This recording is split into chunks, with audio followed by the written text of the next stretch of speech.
Hello, white people. Let's talk about Parkinson's. It's starting to come out that Parkinson's is caused by, get one guess, just one guess. What can you guess it is? Pesticides. Now let's read the lies and we'll get to the truth. Parkinson's disease is a progressive neurodegenerative disorder best known for its movement-related symptoms. However, it also causes cognitive changes. Parkinson's underlying cause is the death of dopamine-producing neurons or nerve cells in a brain region called the substantia nigra. And you guys probably know what dopamine is. It's involved in a range of behaviors including control of body movements, learning and memory, the sleep-wake cycle, and moods such as depression and mania. Both genetic and environmental factors appear to influence a person's risk of developing Parkinson's. So basically, they were testing on us, dumping that shit in the sky on top of us, or getting us to spray shit on our weeds. That's why the disorder is thought to be a product of a combination of these factors. Genetics loads the gun and environment pulls the trigger. A bunch of horse shit is one way Parkinson's has been described. Parkinson's genetic factors. Although certain genes associate strongly with Parkinson's, most cases occur in people with no obvious family history of the disorder. Probably people who have been alive during pesticides are the ones who are most likely, or people who are obsessed with using pesticides on their lawn and their garden. Probably the ones that come down with it. Only about 15 to 25% of patients have a known relative with the disease. LRRK2 and SNCA are genes with strong links to Parkinson's disease. Oh, for God's sake, really?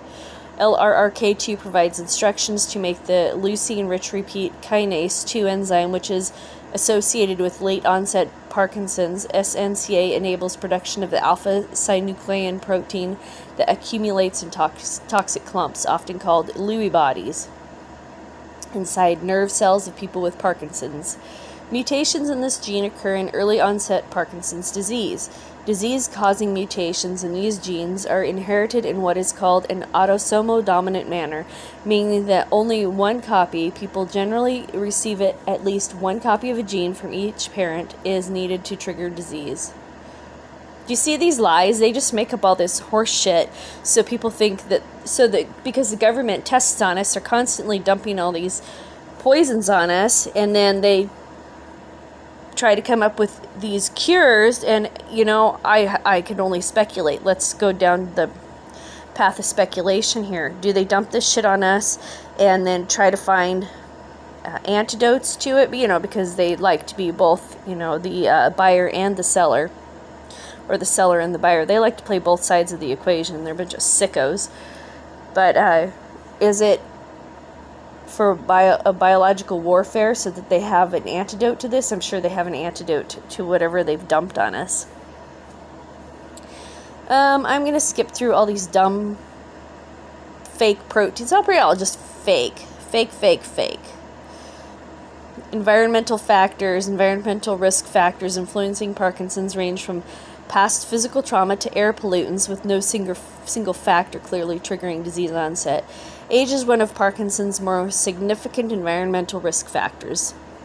The disorder typically begins later in life, with most cases beginning around 60. Sex also affects one's likelihood of developing the disorder, as it affects men more often than women. Okay, who's out there spraying the pesticides on the lawn? Probably men. Studies suggest that traumatic brain injury, TBI, with or without the loss of consciousness, can raise the risk of developing Parkinson's years after the injury. So if you're exposed to poisons after you've had years after a traumatic brain injury, obviously it'll weaken your nerves. Studies suggest these injuries may cause inflammation in the brain, which could lead to developing the disease. Although relatively small, TBI, traumatic brain injury, represents a modifiable risk in that it largely can be avoided. Well, no kidding. Several studies have identified associations between areas of higher air pollution and clusters of Parkinson's, wherein the disorder is diagnosed at higher than expected rates. Exactly how pollutants might trigger Parkinson's remains unclear. Horseshit. However, and not all studies support these as causes of the disease. Not all studies support, right. Similarly, so basically, here we go, let's see. Certain pesticides, fungicides, and herbicides, Agent Orange and Paraquat, notable among them, have attracted scientific attention for their associations with Parkinson's.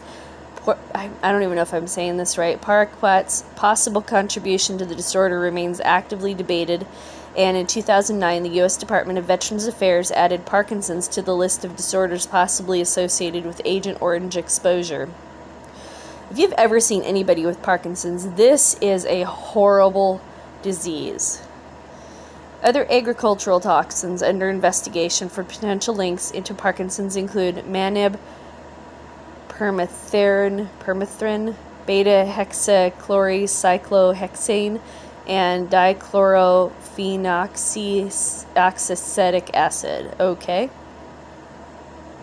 Avoid those. Parkinson's-like symptoms. Certain drugs, brain conditions, and other diseases can trigger Parkinson's-like symptoms.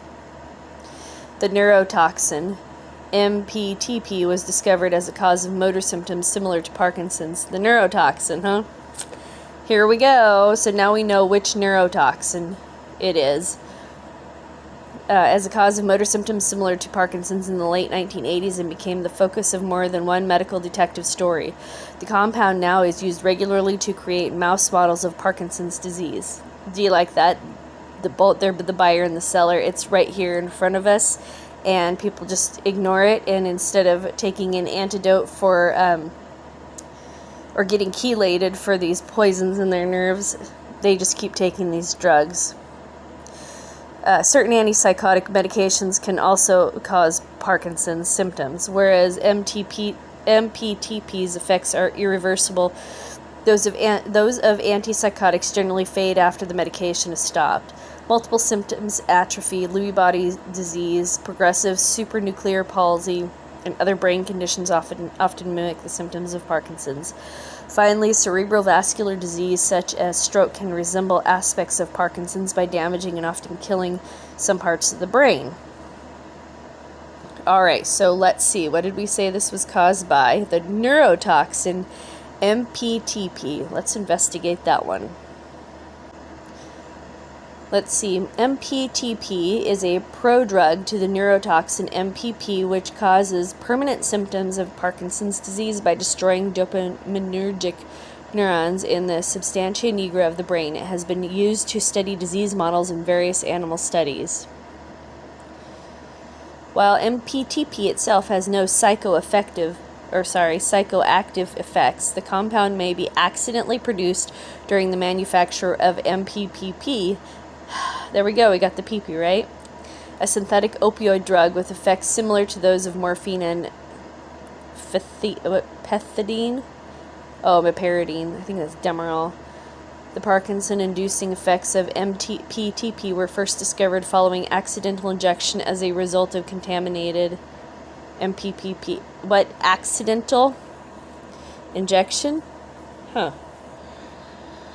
While MPTP has no psychoactive effects, the compound may be accidentally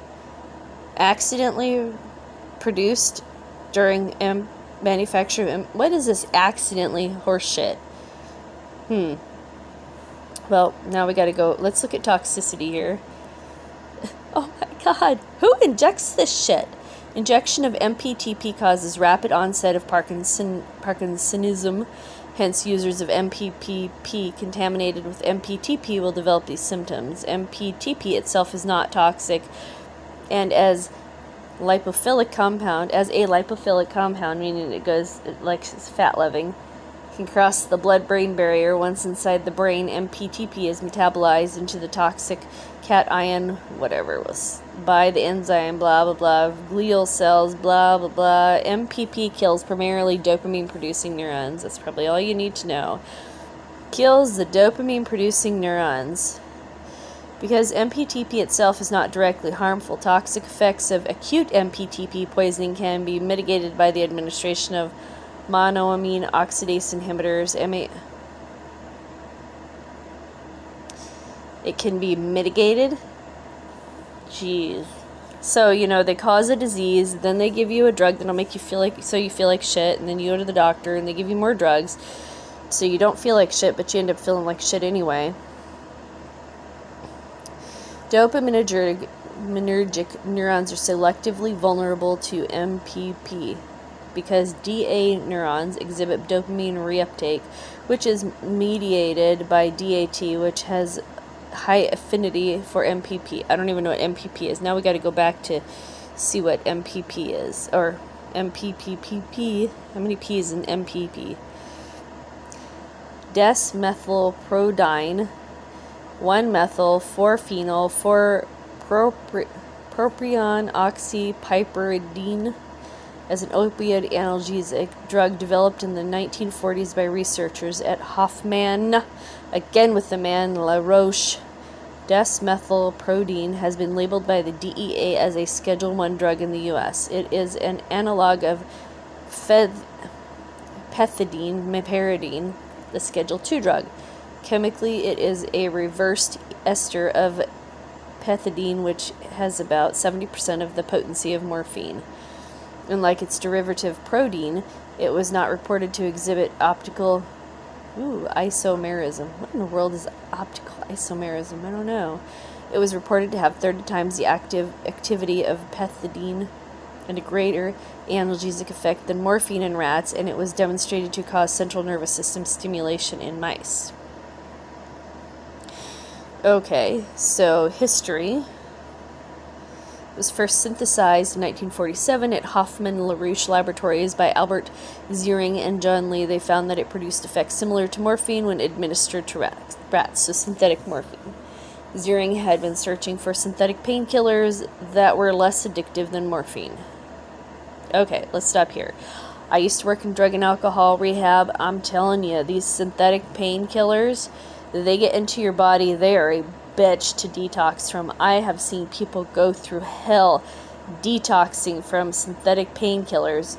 People detox from heroin pretty fast, but not methadone. If once you start taking methadone on a regular basis, it will take you over a year to detox from that shit. That is the nastiest shit.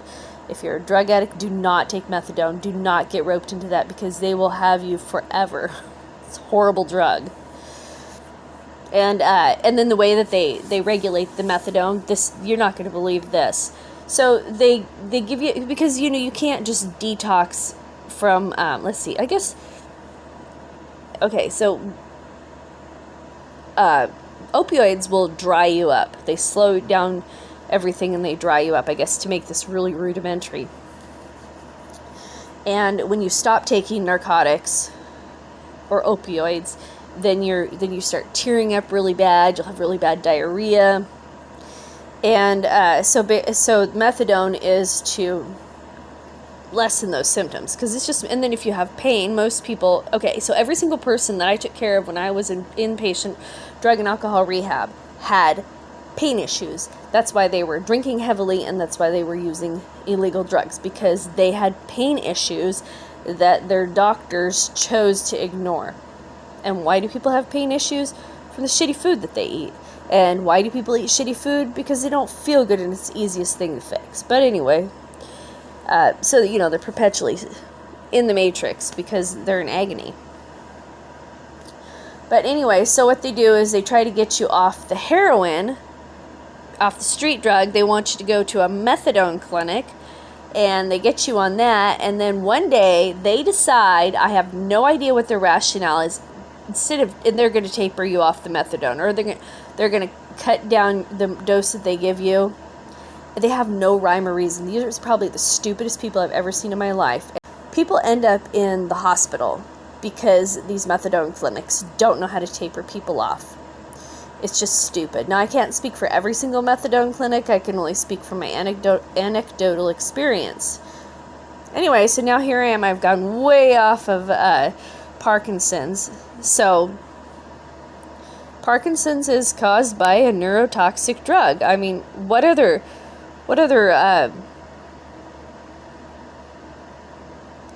poisons are we putting into our environment willingly?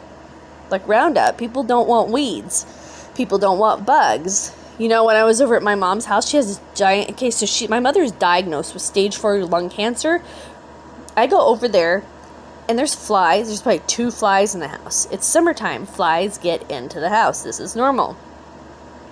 She's got this giant can of Raid, and she's spraying it everywhere. I'm like, what the fuck, Mom? What the fuck? You have stage 4 lung cancer, and you're spraying Raid. You know, you spray that shit on the bugs, and you're also breathing that shit in. You're breathing... It's just unbelievable. People just don't put 2 and 2 together sometimes. It's just unreal. Alright, so now let's look at... This just blows my mind. This evidence has been out for a long time. And then they got all these nasty drugs. And Parkinson's is just a shitty disease. So basically, you got these really weird movements. You can't talk. You can't swallow. And some people, they have... yeah, I guess. I don't know about all of them, because back when I was a nurse, there wasn't a whole lot of Parkinson's patients. There was just a few. And they would always say something nutty. And they were a little bit paranoid. But when you get to the point where you still mostly have your mind and you can't communicate with people, that is horrible. That is just cruelty right there. So let's look and see what the lawsuits are here. Here we go. National attorneys for Paraquat. I don't even know how I'm saying this. Paraquat lawsuits. Paraquat lawyers. Paraquat Parkinson's lawyers. The PP again, huh? Lawyers helping families nationwide. No cost, no obligation. Paraquat, whatever. Blah, blah, blah. Paraquat Parkinson's. The highly toxic herbicide Paraquat has been found to cause Parkinson's disease, marketed by Syngenta as Gramaxone. Paraquat is in wide and growing use in the United States. The substance is banned in 32 countries due to the health risks it poses, including the risk of Parkinson's disease from Paraquat. Syngenta, one of the world's leading producers of herbicides, is based in Switzerland. No way. One of the 32 countries where Paraquat is banned. Ah. Parkinson's disease is a degenerative... Oh, fuck me. This thing just doesn't want me. How do...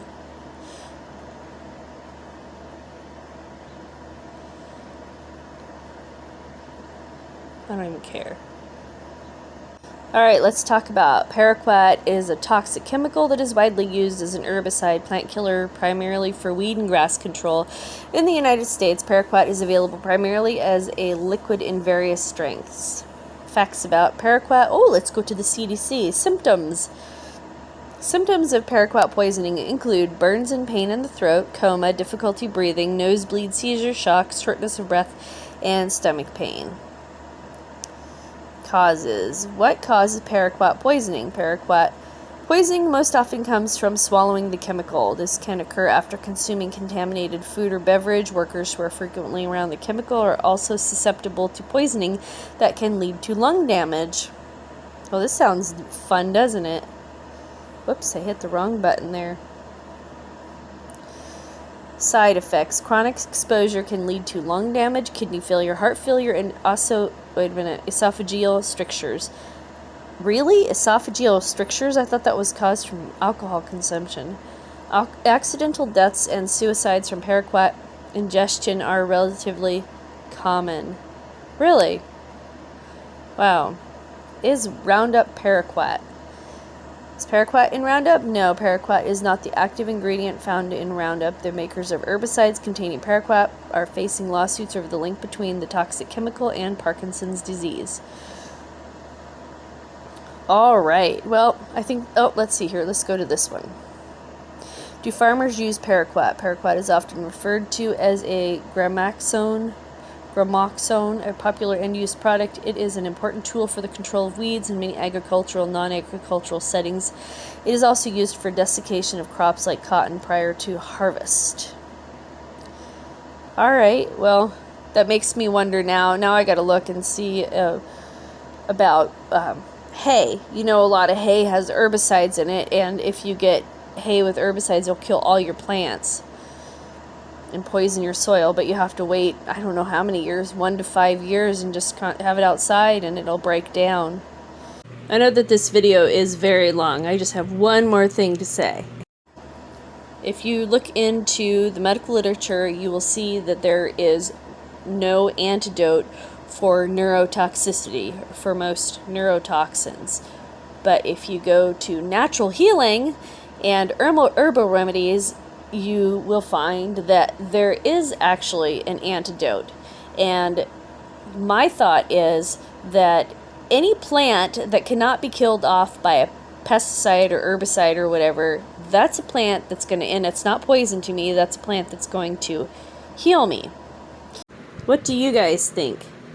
All right, white people, that's the damage for now. Thank you so much for listening. I look forward to your thoughts below.